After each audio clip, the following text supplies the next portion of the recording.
Hello friends, welcome to my YouTube channel. और आज की वीडियो में हम पढ़ने वाले हैं उत्तर वैदिक काल के बारे में।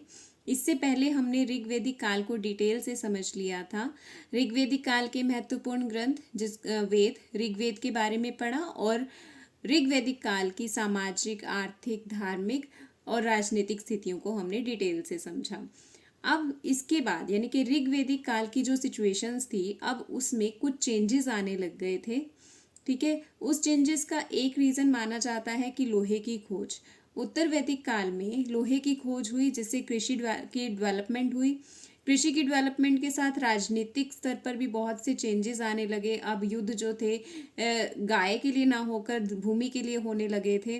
ठीक है, राजा की स्थिति बहुत ज़्यादा स्ट्रांग हो गई थी क्योंकि इनकम ज़्यादा शुरू हो गई थी, क्योंकि अब उपज बढ़ने से कुछ ऐसा अन्न बच जाता था जो यूज़ नहीं होता था, तो उसे दूसरे बाह्य व्यापार के रूप में यूज किया जाने लगा था। तो यानी कि कुछ ऐसी सिचुएशंस हो गई थी कि उत्तर वैदिक काल को ऋग्वेदिक काल से अलग माना जाता है। तो सबसे पहले अब हम पढ़ेंगे कि उत्तर वैदिक काल के हमारे जो स्रोत हैं वो क्या हैं। तो उत्तर वैदिक काल की जो हमें जानकारी मिलती है वो हम अंदाज़ा लगाते हैं या हमें मिलती है यजुर्वेद से, सामवेद से, अथर्ववेद से।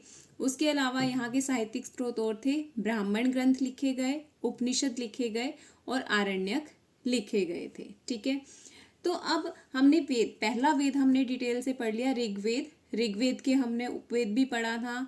आयुर्वेद है, संकलनकर्ता प्रजापति, ज्ञाता होत्री थे। और ब्राह्मण ग्रंथ जो ऋग्वेद के थे वो ऐत्रेय और कौशितकी थे। ठीक है, ये हम पढ़ चुके हैं। आज हम पढ़ने वाले हैं उत्तर वैदिक काल में लिखे गए वेद, यानी कि सामवेद, यजुर्वेद और अथर्ववेद के बारे में। ठीक है, अब यजुर्वेद में क्या वर्णित है? यजुर्वेद का यदि पूछा जाए तो यजुर्वेद में यज्ञ की विधियां और मंत्रों को लिखा गया है।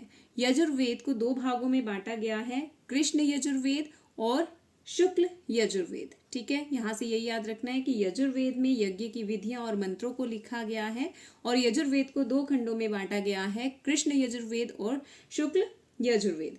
उसके बाद आता है हमारा सामवेद। सामवेद में वो सभी मंत्र आते हैं जिन्हें गाया जाता था। ठीक है, तो गाए जाने वाली श्रुतियों के संकलन को सामवेद कहा गया। और अथर्ववेद, अथर्ववेद जो था वो रहस्यमय विधाओं, जड़ी बूटियों, चमत्कार या आयुर्वेद से रिलेटेड जो मंत्र लिखे गए वो अथर्ववेद में लिखे गए थे। अब हमने इसके उपवेद और संकलनकर्ता, ज्ञाता और ब्राह्मण ग्रंथ के बारे में पढ़ना है। तो सबसे पहले है सामवेद। सामवेद में यदि मंत्रों की संख्या पूछी जाए तो 1875 1875 के लगभग है। इसका उपवेद, सामवेद का उपवेद होता है गंधर्ववेद। संकलन करता थे इसके नारद और इसके ज्ञाता हैं उद्गाता। और ब्राह्मण ग्रंथ है इसके पंचवीरा और जैमिन्य। ठीक है, एक बार फिर से रिवाइज करते हैं। सामवेद के उपवेद हैं गंधर्ववेद, संकलन करता नारद, उद्गाता इसके ज्ञाता हैं और ब्राह्मण ग्रंथ है इसके पंचवीरा और जैमिन्य। उसके बाद आता है यजुर्वेद। यजुर्वेद का उपवेद है धनुर्वेद। इसके संकलन करता थे विश्वामित्र और इसके ज्ञाता अध्वर्यु है और इसका जो ब्राह्मण ग्रंथ है वो शतपथ ब्राह्मण है। इसके बाद आता है अथर्ववेद। अथर्ववेद के उपवेद हैं शिल्पवेद। इसके संकलन करता है विश्वामित्र, ज्ञाता है ब्रह्मा और ब्राह्मण ग्रंथ है गौपथ ब्राह्मण।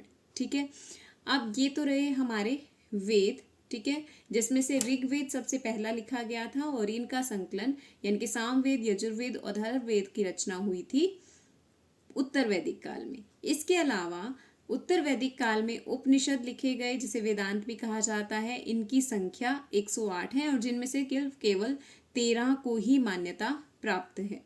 उसके बाद आता है आरण्यक ग्रंथ। आरण्यक ग्रंथ दार्शनिक ग्रंथ हैं जिन्हें जंगलों में लिखा जाता है। आरण्य का मतलब ही क्या होता है? जंगल। तो जो ग्रंथ जंगलों में लिखे गए थे उन्हें आरण्यक ग्रंथ कहा गया था। ठीक है, एक बार फिर से रिवाइज करते हैं। साहित्यिक स्रोत थे यहाँ पर यजुर्वेद, सामवेद, अथर्ववेद, ब्राह्मण ग्रंथ, उपनिषद और आरण्यक। सामवेद, यजुर्वेद और अथर्ववेद के उपवेद हैं क्रमशः सामवेद का गंधर्ववेद, यजुर्वेद का धनुर्वेद और अथर्ववेद का शिल्पवेद। उपनिषदों की संख्या 108 है, उनमें से 13 को मान्यता प्राप्त है। और आरण्यक जो थे वो दार्शनिक ग्रंथ थे जिन्हें जंगलों में लिखा गया था। इसके अलावा उत्तर वैदिक काल से हमें क्या याद रखना है, इसे लोह युग की शुरुआत भी कहा जाता है, क्योंकि उत्तर वैदिक काल में लोहे की खोज हुई थी, तो इसे लोह युग की शुरुआत कहा जाता है। अब पहले यानी कि ऋग्वेदिक काल में हमने पढ़ा कि जो आर्य जो थे वो सप्त सिंधु के क्षेत्र में रहते थे, परंतु अब क्या हुआ, अब धीरे धीरे जंगल साफ होने लगे, खेती का विस्तार होने लगा, तो जो आर्य थे वो गंगा यमुना क्षेत्र में भी फैल गए, यानी कि दो आब के क्षेत्र में भी फैलना शुरू हो गए थे। तो दो आब कौन से थे, गंगा और यमुना। आब का मतलब होता है नदी, तो दो आब क्षेत्र कौन सा था, गंगा यमुना का जो क्षेत्र आता था वहां पर आर्य अब रहने लग गए, यानी कि पश्चिमी उत्तर प्रदेश तक फैल गए थे, जिसमें हरियाणा का भी, पंजाब का भी क्षेत्र आता है। ठीक है, अब यहाँ पर जो कबीले थे, जो ऋग्वेदिक काल में कबीले छोटे हुआ करते थे, वो मिलकर बड़े कबीलों में बदल गए। ठीक है, जनपद में बदल चुके थे। दो प्रमुख कबीले जो जिनकी बात बार बार की जाती है वो है भरत और पुरु। ठीक है, ये दो प्रमुख कबीले थे जो एक हो गए थे और कुरु कहलाए, और इनका जो क्षेत्र था जिन पर ये अधिकार करते थे, यानी कि कुरुओं ने जिस क्षेत्र पर अधिकार किया उसे कुरुक्षेत्र कहा गया। इसमें कौन से क्षेत्र आते थे, दिल्ली और दो आब के क्षेत्र। दो आब के क्षेत्र कौन से थे, गंगा यमुना के जो क्षेत्र थे वो सब किसके अंडर आते थे, कुरुओं के अंदर आते थे, और इसे ही कुरुक्षेत्र कहा गया। अब उत्तर वैदिक काल के लोगों की जो जानकारी मिली है वो हमें इसके यहाँ से जो खुदाई से पुरातात्विक साक्ष्य मिले हैं उनसे भी मिली है। तो यहाँ से जो मृद भांड मिले हैं वो यहाँ से 4 प्रकार के मृद भांड हमें मिले हैं। पहले है काला व लाल मृद भांड, दूसरा है काले पॉलिशदार मृद भांड, फिर है चित्रित धूसर मृद भांड, और लास्ट है हमारा लाल मृद भांड। ठीक है, तो यहाँ से क्या याद रखना है, उत्तर वैदिक काल से लोह युग की शुरुआत होती है। आर्य जो पहले सिर्फ सप्त सिंधु के क्षेत्र तक सीमित थे, अब वो गंगा यमुना के क्षेत्र तक आ गए, यानी कि दो आब के क्षेत्र तक आ गए।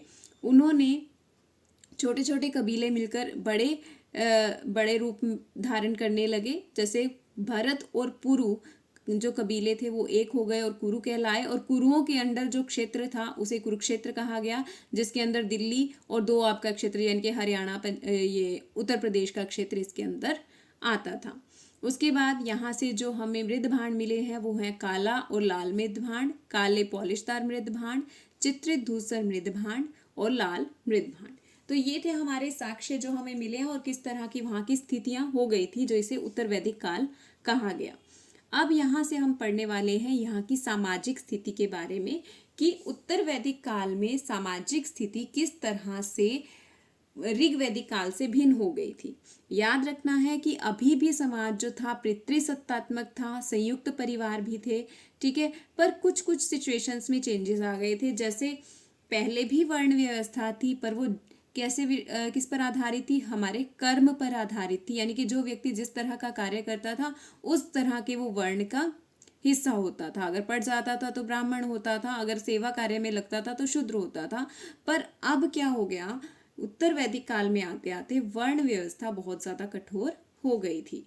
अब कर्म मतलब अब जन्म के आधार पर आपका वर्ण निश्चित होता था। अगर ब्राह्मण के परिवार में कोई पैदा हुआ है तो वो ब्राह्मण ही कहलाता था, क्षत्रिय परिवार में जन्म लेने वाला क्षत्रिय, वैश्य परिवार में जन्म लेना वैश्य, और क्षुद्र जो शूद्र परिवार में जन्म लेता था। ठीक है, ब्राह्मण, क्षत्रिय और वैश्य को द्विज कहा जाता था, और शूद्र जो थे उनकी स्थिति बहुत ज्यादा बिगड़ने लगी थी। ठीक है, क्योंकि शूद्रों का काम सिर्फ इन तीनों वर्णों की सेवा करना होता था, उन्हें शिक्षा का भी कोई अधिकार नहीं था, यानी कि उनका उपनयन संस्कार नहीं किया जाता था। ठीक है, तो शूद्रों की स्थिति बहुत ज्यादा खराब हो रही थी, और ब्राह्मण अपने आप को सबसे उच्च समझ रहे थे। क्षत्रिय और ब्राह्मणों में कंपटीशन सा चलता था, क्योंकि दोनों अपने आप को श्रेष्ठ समझते थे। ठीक है, अब उसके बाद आता है स्त्रियों की दशा कैसी थी। ऋग्वैदिक काल में हमने पढ़ा कि स्त्रियों की दशा बहुत अच्छी थी, उन्हें शिक्षा का अधिकार था, वो राजनीतिक कार्यों में भाग लेती थी, और इसके साथ साथ वे अपने पति के साथ यज्ञ और धार्मिक संस्कार में भी पार्ट लेती थी। पर उत्तर वैदिक काल आते आते स्त्रियों की दशा में बहुत ज्यादा गिरावट आने लगी। उनका उपनयन संस्कार यानी कि उनका शिक्षा का जो अधिकार था वो भी प्रतिबंधित हो गया। सभा में वो भाग लिया करती थी, उसमें भी उनका प्रवेश वर्जित हो गया, यानी कि राजनीति में भी उनका भाग लेना वर्जित हो गया था। ठीक है। और विदत जिसमें महिलाएं भाग लेती थी वो तो वैसे ही उसका तो अस्तित्व ही समाप्त हो गया। तो आगे उसके बाद जो बहुत सी समाज में कुप्रथाएं थी वो भी अब समाज में आने लगी थी। जैसे दहेज प्रथा आ गई थी, पर्दा प्रथा आ गई थी, तो कुछ कुरीतियां भी समाज में आने लगी थी जिससे स्त्रियों की दशा जो थी गिरती जा रही थी। उसके बाद आ गया गोत्र व्यवस्था प्रारंभ हो गई थी। गोत्र शब्द वैसे तो उस चीज के लिए यूज होता था जहां पर परिवार के गोधन को या कुल के गोधन को रखा जाता था। ठीक है, जहां कुल के गोधन यानी कि गौओं को रखा जाता था उसे गोत्र कहा जाता था। परंतु ऋग्वैदिक उत्तर वैदिक काल में इसके लिए ये एक वंश के रूप में प्रयोग होने लगा। ठीक है, गोत्र पुरुष का वंशज हो गया, यानी कि एक गोत्र बन गया कि हाँ जी इस गोत्र का इस गोत्र में विवाह नहीं होना। तो वो गोत्र जो आज भी हम पढ़ते आ रहे हैं, जो हमारे समाज में आज भी है, तो गोत्र सिस्टम वहीं से शुरू हुआ था उत्तर वैदिक काल से। उसके बाद मनुष्य के जीवन को 100 वर्ष का मानकर उसे 4 आश्रमों में बांट दिया गया था। ठीक है, 4 आश्रम कौन कौन से थे? ब्रह्मचर्य आश्रम, गृहस्थ आश्रम, वानप्रस्थ आश्रम और संन्यास आश्रम। प्रत्येक आश्रम लगभग 25-25 वर्ष का माना गया था। ब्रह्मचर्य आश्रम जिसमें जो व्यक्ति था 0 से 25 वर्ष तक के कालखंड को हम ब्रह्मचर्य आश्रम कहते हैं। यहाँ पर क्या था कि बच्चे को शिक्षा लेनी या अपने गुरुजन के पास रहकर शिक्षा प्राप्त करना, ये ब्रह्मचर्य के अंडर आता था। गृहस्थ आश्रम में विवाह और अपना गृहस्थी संभालना ये 25 से 50 वर्ष तक था। वानप्रस्थ आश्रम ऐसा आश्रम था जिसमें व्यक्ति अपने परिवार से दूर होकर जंगलों में रहता था और शिक्षा प्रदान करने का कार्य करता था। ठीक है, और संन्यास होता था 75 से लेकर मृत्यु पर्यंत। अगर 100 वर्ष का माना है जीवन तो 100 वर्ष तक। ठीक है, तो संन्यास आश्रम ऐसा आश्रम था जिसमें वह संसार से विमुख होकर अपने आप को अकेला कर लेता था। तो इस तरह से जीवन को 4 आश्रमों में बांटा गया था। तो ये थी हमारी सामाजिक व्यवस्था। उसके बाद उत्तर वैदिक काल की राजनीतिक स्थिति में भी बहुत से बदलाव आ गए थे। अब तक जो सिस्टम था वो जनतंत्रात्मक भी था, लोकतंत्रात्मक भी था। यदि राजा का ही सिस्टम था, पर राजा इतना सुदृढ़ या उसकी स्थिति इतनी मजबूत नहीं होती थी ऋग्वैदिक काल में। ठीक है, वो जनता के अनुसार ही कार्य किया करता था। पर उत्तर वैदिक काल में राजतंत्र सुदृढ़ हो गया। राजा का पद वंशानुगत हुआ और स्थायी बन चुका था, यानी कि अब राजा का पुत्र ही राजा बनता था। राजा का वर्चस्व बढ़ गया था, उसकी जो प्रसिद्धि है या जो उसकी पोजीशन थी that was more superior than Rigvedic काल। ठीक है, उसके बाद सभा और समिति का महत्व खत्म हो गया, कम हो गया। ठीक है, पहले तो सभा और समिति जो थी मेन थी, विदत भी मेन थी जो डिसीजंस लेती थी, सिर्फ राजा को सलाह दिया करती थी, मतलब उसकी सिचुएशन अच्छी थी। बट उत्तर वैदिक काल में सभा और समिति का महत्व कम हो गया। विदत ने तो अपना अस्तित्व ही खो दिया, यानी कि विदत नाम की कोई भी संस्था अब नहीं बची थी। महिलाओं की भागीदारी राजनीति में समाप्त हो गई थी। उत्तर वैदिक काल में ही पहली बार राष्ट्र शब्द का पहली बार प्रयोग हुआ था, क्योंकि अब जन जो थे वो जनपद बन गए थे और बहुत बड़ा एरिया होने के बाद उसे राष्ट्र कहा जाने लगा था। और राजा भी अपने आप को महान सम्राट इस तरह से संबोधित करवाने लगा था। जन का आकार बड़ा होकर जनपद कहलाने लगा। बलि अब नियमित बन चुकी थी। अब ऋग्वैदिक काल में क्या था, जो बलि यानी कि जो टैक्स थे वो कैसे थे, कोई फिक्स नहीं थे। पर अब उत्तर वैदिक काल आते आते टैक्स जो थे फिक्स हो गए थे और लोगों को देने ही पड़ते थे। ठीक है, 1/16 पार्ट आई थिंक देना पड़ता था। उसके बाद आता है युद्ध। पहले किस लिए होते थे? गाय के लिए हुआ करते थे ऋग्वैदिक काल में। परंतु अब जो युद्ध होते थे वो भूभाग के लिए यानी कि जमीन के लिए हुआ करते थे। ठीक है, राजा अपना वर्चस्व दिखाने के लिए अलग अलग तरह के यज्ञ किया करते थे, जैसे राजसूय यज्ञ, अश्वमेघ यज्ञ, वाजपेयी यज्ञ होते थे। अब राजसूय यज्ञ कब होता था? राजसूय यज्ञ उस समय होता था जब राजा बनता था, यानी कि जब राजा का पुत्र राजा बनता था उस समय जो यज्ञ करवाया जाता था तो उसे राजसूय यज्ञ कहते थे। और राजसूय यज्ञ के बाद राजा एक घोड़ा छोड़ देता था तो ऐसे यज्ञ को वाजपेय यज्ञ कहा जाता था। और एक हो गया अश्वमेध यज्ञ। अश्वमेध यज्ञ में राजा एक घोड़ा छोड़ता था और जिस जिस एक क्षेत्र से वो निकलता था वो सभी क्षेत्र राजा के अधीन हो जाते थे। और यदि कोई उसका उसको उसके अगेंस्ट होता था तो फिर राजा उससे युद्ध करता था और उस क्षेत्र को भी अपने अंदर कर लेता था। यानी कि अश्वमेध यज्ञ का प्रयोजन क्या होता था, इसका उद्देश्य क्या होता था, राज्य विस्तार करना। ठीक है, अब आती है हमारी धार्मिक स्थिति। धर्म किस तरह का था। हमने पढ़ा कि ऋग्वैदिक काल में प्रकृति के उपासक थे, कोई मूर्ति पूजा नहीं, कोई आडंबर नहीं, कोई दिखावा नहीं होता था, सिंपल सादा धर्म होता था। परंतु उत्तर वैदिक काल आते आते धार्मिक स्थिति बहुत ज़्यादा चेंज हो गई। प्राकृतिक पूजा का स्थान अब कर्म कांड और अनुष्ठानों ने ले लिया। यानी कि राजा डिफरेंट तरह के यज्ञ करता था तो आम लोग भी यज्ञ किया करते थे, जबकि ऋग्वैदिक काल में ऐसा कुछ भी नहीं होता था।